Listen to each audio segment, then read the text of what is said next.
శేషు గారు BSP party రాష్ట్ర అధ్యక్షుడు పార్టీకి రాజీనామా చేసి బీఆర్ఎస్ పార్టీలో చేరారు. చేరుడుతోటే కేసీఆర్ గారు నిన్న ప్రెస్ మీట్ పెట్టి అత్యంత కీలకమైన పదవి అంటే బీఆర్ఎస్ పార్టీ ప్రధాన కార్యదర్శిగా ప్రకటిస్తా అని చెప్పారు. సో దీన్ని ఏ విధంగా చూడొచ్చు? జై స్వరాజ్ వరల్డ్ టీవీకి స్వాగతం. 2023లో తెలంగాణ రాష్ట్ర శాసనసభ ఎన్నికల్లో అప్పటి వరకు అధికారంలో ఉన్నటువంటి ఒక దశాబ్ద కాలం పాటు తెలంగాణ రాష్ట్రాన్ని పరిపాలించినటువంటి భారత రాష్ట్ర సమితి ఓడిపోయిన తర్వాత ఈ 100 రోజుల్లో జరుగుతున్నటువంటి రాజకీయ పరిణామాలు గనక చూస్తే బీఆర్ఎస్ పార్టీ నుంచి ఎంపీలు, ఎమ్మెల్యేలు, జడ్పీ చైర్మన్లు, మేయర్లు, మున్సిపల్ కార్పొరేషన్ చైర్మన్లు, ద్వితీయ శ్రేణి నాయకులు, మాజీ ఎమ్మెల్యేలు పెద్ద ఎత్తున పార్టీని వీడి వెళ్లిపోతున్నటువంటి సందర్భం, వలసలు బీఆర్ఎస్ పార్టీని ఉక్కిరి బిక్కిరి చేస్తున్నటువంటి సందర్భం ఒక పక్క అయితే, మరొక పక్క కవిత అరెస్టు, ఇంకొక పక్క ఈ 100 రోజుల్లో రాష్ట్రంలో అధికారంలోకి వచ్చినటువంటి కాంగ్రెస్ పార్టీ దశాబ్ద కాలం పాటు బీఆర్ఎస్ అనుసరించినటువంటి వైఖరి, బీఆర్ఎస్ చేసినటువంటి అవినీతి కార్యక్రమాలను ఎస్టాబ్లిష్ చేస్తున్నటువంటి క్రమంలో ఒక విధంగా బీఆర్ఎస్ పార్టీ రాజకీయంగా ఒక సందిగ్ధ అవస్థలో, ఒక సంధి కాలంలోకి నెట్టబడిందనేటటువంటి విషయంతో పాటు బీఆర్ఎస్ అధ్యక్షుడు అయినటువంటి బీఆర్ఎస్ పార్టీకి కీలకమైనటువంటి వ్యక్తి అయినటువంటి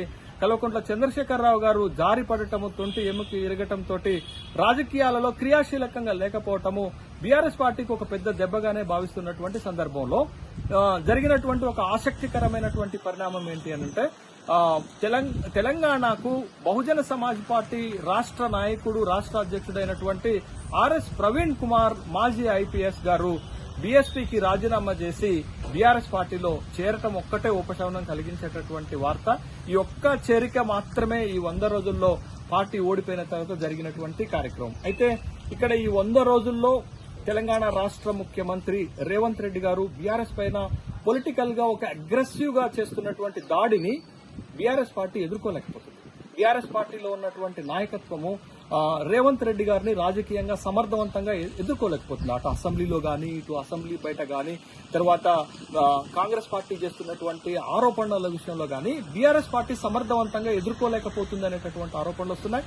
బీఆర్ఎస్ లో కీలకమైనటువంటి నాయకులైనటువంటి కేటీ రామారావు గారు గానీ, హరీష్ రావు గారు గానీ రేవంత్ రెడ్డిని అదే స్థాయిలో, అదే తీవ్రతతో ఎదుర్కోలేకపోతున్నారనేటటువంటి అభిప్రాయానికి వచ్చినటువంటి కేసీఆర్ ఆర్ఎస్ ప్రవీణ్ కుమార్ చేరికతోటి ఆర్ఎస్ ప్రవీణ్ కుమార్ గారిని రాబోయే రోజుల్లో భవిష్యత్తులో రేవంత్ రెడ్డిని ఎదుర్కోవటానికి ఒక అస్త్రంగా ఉపయోగించుకునేటటువంటి అవకాశం ఉంది. రేవంత్ రెడ్డి లాంటి ఒక అగ్రెసివ్ పొలిటీషియన్ ని ఎదుర్కోవటానికి బీఆర్ఎస్ పార్టీ భవిష్యత్తులో ప్రయోగించబోయేటటువంటి ఒక అస్త్రమే ఆర్ఎస్ ప్రవీణ్ కుమార్ గారు. రాజకీయంగా రేవంత్ రెడ్డిని ఆర్ఎస్ ప్రవీణ్ కుమార్ గారు బలంగా ఎదుర్కోగలుగుతారని కేసీఆర్ నమ్ముతున్నారు. కాబట్టే కేసీఆర్ ఆర్ఎస్ ప్రవీణ్ కుమార్ గారిని తన పార్టీలో చేర్చుకోవటమే కాదు, తన పార్టీలో కీలకమైనటువంటి పదవి, బీఆర్ఎస్ పార్టీ ప్రధాన కార్యదర్శి పదవిని ఇవ్వబోతున్నారనేటటువంటి వార్తలు కూడా బయటకు వస్తున్నాయి. అదేవిధంగా రాబోయేటటువంటి లోక్సభ ఎన్నికల్లో నాగర్ కర్నూలు నియోజకవర్గం నుంచి, తన సొంత నియోజకవర్గమైనటువంటి నాగర్ కర్నూలు నుంచి ఆర్ఎస్ ప్రవీణ్ కుమార్ గారిని ఎంపీగా నిలబెట్టేటటువంటి ఉద్దేశంతో కూడా ఉన్నట్టుగా వార్తలు వస్తున్నాయి. అంటే ఆర్ఎస్ ప్రవీణ్ కుమార్ గారిని భవిష్యత్తులో రేవంత్ రెడ్డి లాంటి ఒక బలమైనటువంటి నాయకుడిని ఎదుర్కోవటానికి రాజకీయ అస్త్రంగా ఉపయోగించుకునేటటువంటి అవకాశాలు చాలా స్పష్టంగా కనపడుతున్నాయి. ఆర్ఎస్ ప్రవీణ్ కుమార్ గారికి ఉన్నటువంటి సామాజిక నేపథ్యం కానీ, ఆర్ఎస్ ప్రవీణ్ కుమార్ ఉన్నత విద్యావంతుడు కావటము, ఆర్ఎస్ ప్రవీణ్ కుమార్ గారు తన ఉద్యోగ జీవితంలో తయారు చేసుకున్నటువంటి స్వేరోస్ బలం కానీ, ఆర్ఎస్ కుమార్ ఉన్నటువంటి వివిధ అంశాలపై ఉన్నటువంటి తనకు పట్టు, ఇవన్నీ కూడా కలిసి వచ్చేటటువంటి అవకాశాలు ఉన్నాయి.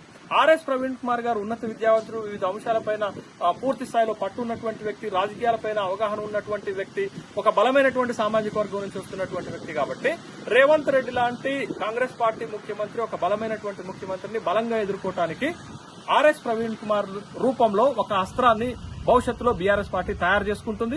భవిష్యత్తులో రేవంత్ రెడ్డిని ఎదుర్కోవటానికి, రాజకీయంగా ఎదుర్కోవటానికి ఆర్ఎస్ ప్రవీణ్